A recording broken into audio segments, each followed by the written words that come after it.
we do have breaking news. NewsCopter 7 over Clifton, New Jersey, where a truck has smashed through a barrier on Route 3. Check out this incredible scene. You see the flames erupting from that crash. Let's check in with John Giorno to describe what we're seeing. Wow, John.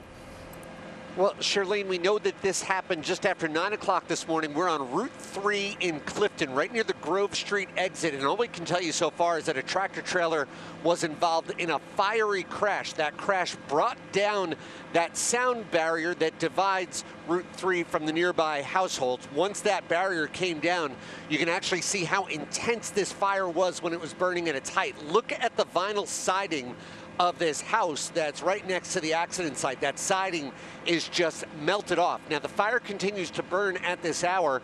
As a matter of fact, because of that, Route 3 is shut down both directions. Again, our location is right eastbound, just before Grove Street. On your left, you'll see the Grove Street overpass. I want to show you one other issue that's ongoing related to this.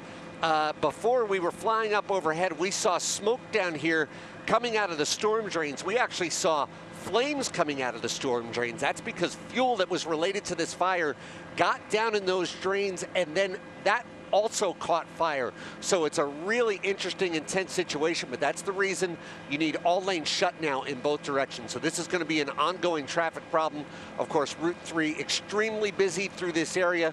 We're shut down all lanes both ways between Grove Street and Route 46. We'll stay overhead. We'll bring you another update as we get more information. For now, we're live over Clifton. John Giorno, Channel 7 Eyewitness News. John, just incredible, the carnage left behind. Hang tight with us just for a moment, because look at this video captured from the ground from some of the eyewitnesses who were there on Route 3, who happened to be rolling on this fire that was burning and then exploded. And you can see that firefighter who is so close to that fireball that erupted right just feet from these homes. And so, John, as we're playing this from the ground, you see what's left behind from the air. Do we have any indication on exactly what caused this crash? We have no indications yet, Mike. As a matter of fact, I can't even tell you if the tractor trailer is the only vehicle involved. Now, you can imagine I've done a lot of tractor trailer fires over the years. I can't really remember one this intense. I mean, this is an ongoing fire. Now, we're almost an hour into this, and you can see the cab there up against that sound wall. The cab is still burning, and for that much fuel to cause that much of a fireball to damage nearby houses and then run down into the storm drains and catch fire, there's a lot of fuel involved here in this crash. So we don't know what caused it. We don't know that the tractor trailer is the only vehicle involved. We're still waiting on word regarding all of that. John, can you show us the scene once again? Because what it appears, you call that a sound wall, and we see that it's behind these homes. I mean, just incredibly close to people's homes and their backyards. Do you have any idea what that sound wall is made of? I mean, that kind of barrier from the highway to people is pretty close. They're usually made, Charlene, of concrete, and this has become more and more common in the last 20 years around the tri-state area. When you've got these interstates and really busy highways running through residential neighborhoods, they erect these sound walls. These walls are sometimes 2 and 3 stories high.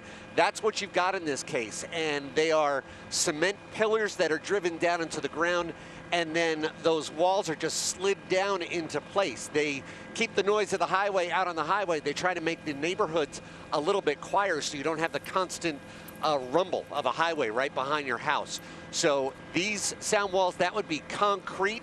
I would say from the looks of things that the tractor trailer probably crashed into one of those support piers, and 2 sections of the wall then came collapsing down into a backyard. And of course, still too early to know of any injuries at this point, but what is left behind is just truly remarkable. It gives you an indication of how violent that crash was. John Giorno and NewsCopter 7 will be checking back in as the firefight continues. As you can see, even the pool there melted. And knowing that they're being evacuated, I wonder if people are home. Again, Clifton, Route 3 shut down in both directions near Grove Street.